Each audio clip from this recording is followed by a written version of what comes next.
السلام عليكم ورحمة الله وبركاته. ازيكم عاملين ايه؟ يا رب تكونوا دايما بخير وصحة وسعادة.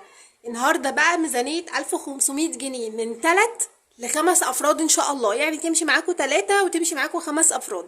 طبعا نظرا لقلة المبلغ عايزاكم كده تتفرجوا على الفيديو من اوله لاخره، لانه في تفاصيل كتير مهمة. انا عارفة ان المبلغ قليل، ولكن هي دي امكانياتنا وهو ده المتاح لينا، فبنحاول نمشي الدنيا. وعن شرط ان المبلغ ده شامل فطار غدا عشاء خزين لحوم، كل اللي هتحتاجيه ان شاء الله. وهحاول على قد ما اقدر اوفر لك في الشهر اكتر من 18 وجبه لحوم، يعني تقريبا يوم ويوم هتاكلي لحوم. عايزاكم كده تحطوا اللايك، ولو لسه ما اشتركتيش في القناه فضلا منك وليس امرا اشتركي في القناه كده وشجعيني واكتبي لي كومنت حلو. وما تنسوش تصلوا على النبي، اللهم صل وسلم وزد وبارك عليك يا حبيبي يا شفيعي يا رسول الله. وامانه عليكي اشتركي في القناه كده وشجعيني. وبشكر كل الناس اللي دخلت لي جديده في القناه، وبشكر كل الناس اللي معايا من القناه القديمه. ربنا يا رب يديمكم في حياتي نعمه. تعالوا نقول بسم الله ونصلي على الرسول ونبدا الفيديو. زي ما قلت لكم النهارده ميزانيه ال 1500 جنيه. ال 1500 جنيه مبلغ مش كبير، بس الحمد لله هو ده الامكانيات بتاعتنا وهو ده المتاح لينا، وهنمشي دنيتنا بيه ان شاء الله. واقول لك على منيو كامل ان شاء الله يمشيكي بتقسيمه حلوه قوي للحوم باذن الله، تقدري توفي منها كل احتياجاتك بامر الله، مش تحسي ان المبلغ قليل خالص. طيب، واحنا كالعاده وزي ما متعودين ان احنا اول ما بناخد اي مبلغ في ايدينا، سواء كان مرتبنا او مصروف البيت او اي فلوس احنا بناخدها، لازم نخرج منها صدقه. فطبعا دي حاجه بينك وبين ربنا، اللي تقدري عليه اعمليه. خلاص، دي كده اول حاجه. تاني حاجه، احنا طبعا برضو بنقسم البنود بتاعتنا لاي ميزانيه على 5 بنود، يعني خزين لحوم، منظفات، فطار، وكمان خضار. تعالوا كده نبدا باول حاجه وهي اللحوم. وانا ليه دايما ببدا لكم باللحوم؟ لان هي اهم جزء في الميزانيه كلها، هي اللي بتاخد المبلغ الاكبر في الميزانيه. فانا بحاول ان انا امشيها لكم كده في الاول على قد ما اقدر، عشان تقدروا تشوفوا التقسيمه المظبوطه للحوم بتاعتنا. طيب، انا هجيب لحوم ايه هقولها لكم الاول، وبعدين هوريكم هنقسمها ازاي. اول حاجه كده هشتري فرخه في حدود ال 150 جنيه. وبالنسبه للناس اللي بتقولي ان كيلو الفراخ عامل 100 جنيه، يا جماعه الفراخ دلوقتي رخيصه رخيصه جدا. مفيش طبعا الاسعار اللي انتوا بتقولوا عليها دي، ولو موجوده فده حرام. يعني نصيحه مني ليكي، غيري التاجر طبعا، اشتري من اي حد تاني. الفراخ دلوقتي اقصى حاجه ليها ب75 جنيه.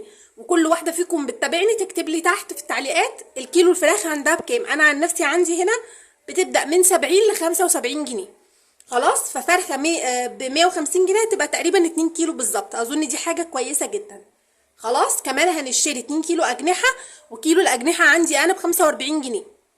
وفي كل الدنيا على فكره ب 45 جنيه. طبعا هي بتبدا من 45 اللي هي او بص، هي بتبدا من 40، في ب 40 وفي ب 45 وفي ب 60. اللي ب 60 دي اللي هي حجمها كبير، انا شايفه ان ده زي ده مش فارقه الحجم يعني، فانا بشتري منهم 45 عادي، مفيش اي مشكله. فال2 كيلو هيبقى ب90 جنيه. وهشتري كمان كيلو شاورما، والشاورما دي بقى هي السر في الموضوع كله.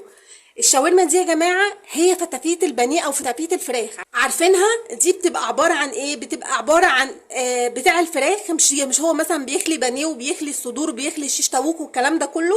فطبعا بيقطع قطع فراخ كده صغيره، بتكون ايه زياده عشان يخلي الحته مثاليه، يعني شكلها حلو.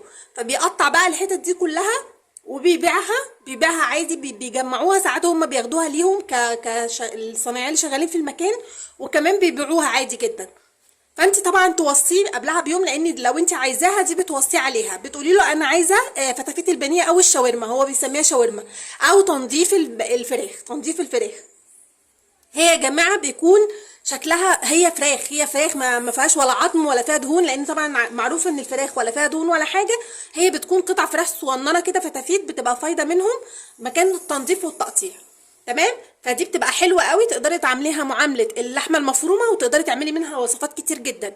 يا سلام بقى لو خليتيهم 2 كيلو الكيلو ب60، يعني ال2 كيلو هيبقوا عاملين 120 جنيه، حلوين قوي، وهيعملوا معاكي وصفات كتير جدا جدا جدا. خلاص، فزي ما وصفتها لكم كده، بتمنى ان انتوا تكونوا فهمتوها وتجيبوها، بجد دي منقذه. طيب، هنجيب كمان كيلو لحمه مفرومه ب 240 جنيه، وهنجيب كمان نص كيلو بانيه ب 85 جنيه. انتي بقى لو مش عاجبك حاجه من الحاجات دي، تقدري تجيبي فرختين او 3 فرخات وتقسميهم على مدار الشهر، دي حاجه بتاعتك. خلاص، لكن انا بقول لك الحاجات اللي تقدر ترمي معاكي اكلات كتير. يعني مثلا هتشوفوا معايا التقسيمه، الحاجات دي هنطلع منها اكلات كتير قوي، هتنفعكم بجد، وهتقدري تطلعي منها اكتر من 18 او 19 وجبه باذن الله، هتشوفوها معايا بامر الله. تعالوا كده بقى نبدا في التقسيمه بتاعه الفراخ بتاعتنا. نيجي بقى للتقسيمه بتاعتنا. طبعا الفرخه دي انا قايله لك فرخه 2 كيلو، ودي عشان احنا في بدايه الشهر، يعني ممكن تعملي قطع فراخ عادي، يعني تعملي بقى فرخه عايزه تعملي كل واحد ربع ماشي، عايزه تقطعي الفرخه مثلا على 12 قطعه او 8 قطع. الفراخ الكبيره تقدري تقسميها من 8 قطع ل 10 قطع، تمام. في ناس كمان ممكن تقطعها 12 لو هي تعملها شيش اللي هي الفراخ المشويه، او مثلا هتعمليها كوكي او كنتاكي او الحاجات دي كلها، تمام. فانت تقدري تقطعيها وتعمليها على يومين لو احنا ايه، او 3 ايام نقطعها على 9 قطع لو احنا مثلا 3 افراد. طيب لو احنا 5 هنقطعها على 10 قطع وهتكفينا مرتين.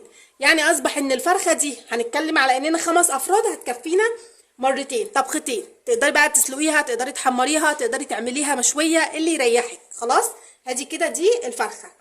نيجي بعد كده اللي هي الاجنحه ال 2 كيلو لو احنا اسره 5 افراد هيكفونا برضو على مرتين. طب لو احنا 3 هيكفونا على 4 مرات، كل مره نص كيلو، تمام. فدي بتاعتك. خلاص، يعني مشي الدنيا على قد ما تقدري. المبلغ مش كبير يا جماعه، واحنا بنحاول يعني نمشي الدنيا للناس اللي امكانياتها محدوده، عشان بس محدش يعلق تعليق مش مظبوط او تعليق وحش. يا جماعه دي امكانيات ناس، ولازم على قد ما نقدر نمشي الدنيا على قد الامكانيات دي. مش لازم يعني نزعلهم ولا نثبت لهم ان المبلغ ده مش هيعمل حاجه، لا ان شاء الله هيعمل. اجبروا بخاطرهم بكلمه حلوه في التعليقات، لعل وعسى تكونوا ايه سبب في فرحتهم وجبر خاطرهم، تمام. ولو انتوا لسه ما حطوش اللايك حطوا اللايك بسرعه.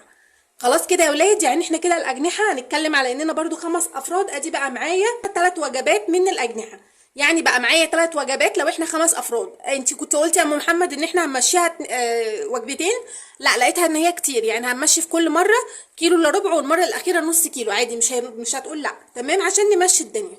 لو احنا اسره اقل من 5 افراد هنعملها على 4 مرات، كل مره نص كيلو. خلاص، نيجي بقى للشاورما. بصوا بقى، دي بقى حكايه تانية مختلفه خالص.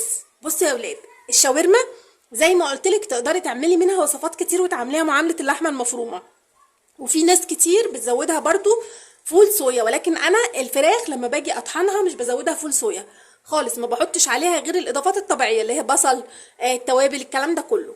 خلاص، فانا نصيحتي ليكي ما تحطيش عليها فول صويا، حطي عليها بصل كتير، يعني زودي في كميه البصل. هتجيبي بقى كيلو الفتافيت البانيه ده، وتروحي طحنات الكبه بتاعتك، وتحطي عليه بقى شويه بصل حلوين. يعني الكيلو ده ممكن تحطي عليه كيلو ونص بصل، هيبقى معاكي الكميه 2 كيلو ونص. 2 كيلو ونص تقدري تلعبي فيهم براحتك. نقدر نعمل منهم حاجات كتير قوي. اول حاجه نقدر نعملها، نقدر نعمل منها اللي هو اللهم صل على سيدنا محمد، الناجتس اللي الولاد كلها بتحبه، وده ينفع جدا في اللانش بوكس على فكره. لو انت مثلا بتحطي للولاد اي وجبه كده ولا حاجه للغدا هتنفع جدا. هتقدري تعملي منه برجر فراخ، هتقدري تعملي منه كفتة فراخ، هتقدري تعملي منه كباب الفراخ، هتقدري تعملي منه كفتة رز عادي جدا بس برضو بالفراخ. يعني هو زيه زي اللحمة المفرومة بالظبط.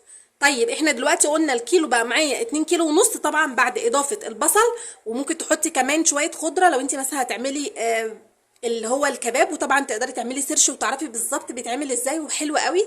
ممكن تعملي منه البانيه الكداب برضو، بتعمليه كده زي قطعه البانيه بعد لما بتخلصيه، وبتبططيه كده وبتعمليه بالبيض والبقسماط ويبقى بانيه زيه زي بدل ما هو ناجتس لا هيبقى بانيه بس هنرفعه شويه. طيب بيمشي معاكي حاجات كتير جدا. طيب ال 2 كيلو ونص دول يقدروا يعملوا لي كام وجبه؟ نقدر نعمل منهم لو احنا اسره 5 افراد 6 وجبات. 6 وجبات حلوين جدا.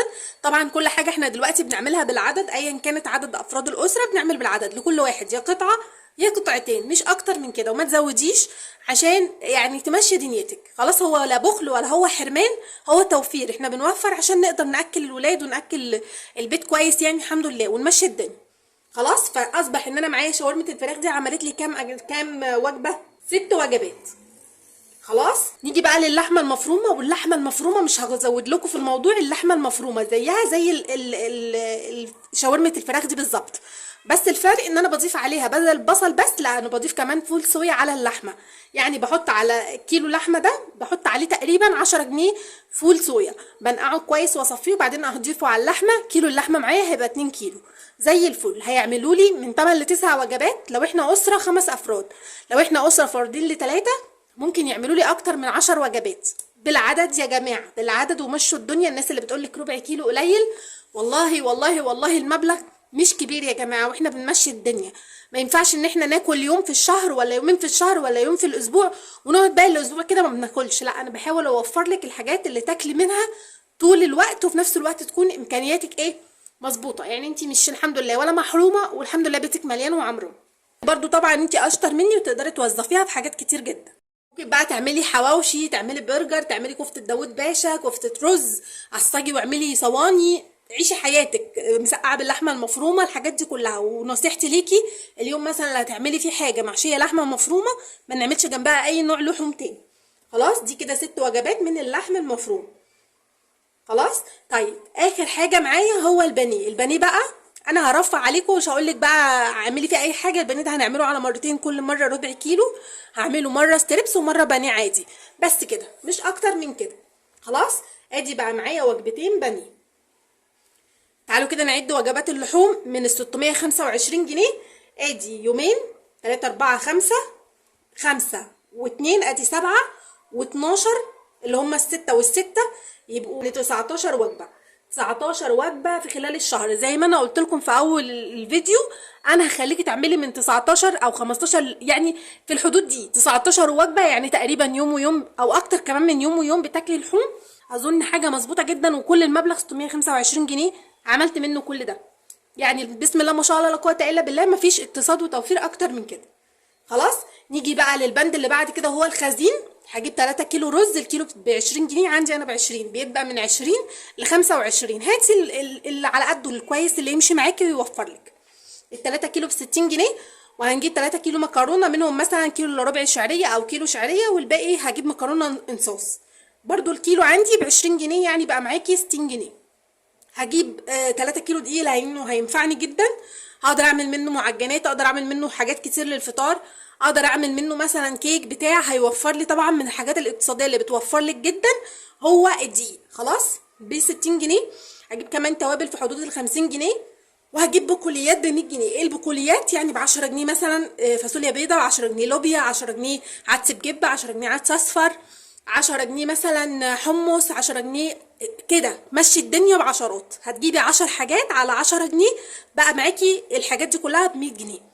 يعني البقوليات بتاعتك كلها عامله كام يا ولاد؟ عامله 330 جنيه بالظبط. طيب نيجي للخضار. 75 جنيه كل اسبوع، يعني 300 جنيه في الشهر. قليلين؟ لا مش قليلين، حلوين الحمد لله، على قد المبلغ الحمد لله، فضل ونعمه. تنزلي كده السوق اخر النهار، تظبطي حاجتك، تمشي دنيتك، تجيبي الحاجه. مش هقولك البايظه ولا منقوضه، لا، اخر النهار الحاجه بتبقى رخيصه شويه، تقدري تنزلي يعني نوعي بقى. جيبي مثلا 5 كيلو طماطم تكون على قد حالها كده للعصير، صلصاليه وحطيها في الفريزر. اجيب مثلا 3 كيلو بطاطس، الكيلو مثلا ب 10 جنيه ولا حاجه، 2 كيلو بصل، وامشي الدنيا. مشي الدنيا عشان الدنيا ما تقفش. نيجي بقى لبند الفطار. الفطار معايا المبلغ بتاعه هيبقى 160 جنيه. عباره عن ايه بقى؟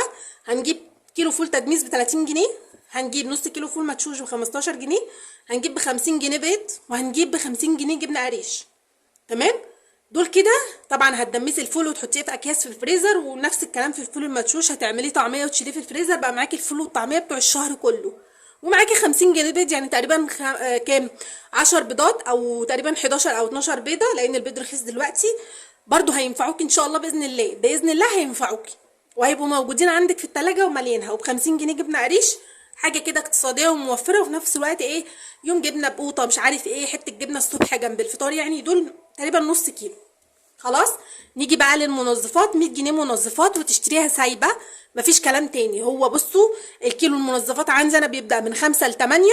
انت تقدري تشتري، شوفي بقى عندك انت السايب بكام، واشتري لك بقى مثلا 3 كيلو من او 4 كيلو اللي هو الصابون السائل بتاع المواعين، كيلو داوني، كيلو معطر، كيلو مثلا اللهم صل على سيدنا محمد، هاتي 3 4 كيلو للعجينه البيضاء، او 5 كيلو واغسلي بيها واستغني عن الباقي والكلام ده كله. العجينه البيضاء جميله جميله. وهاتي كمان كيلو برسيل جل برضو ب 10 جنيه، ده تقدري تغسلي منه الغوامق، مفيش اي مشكله.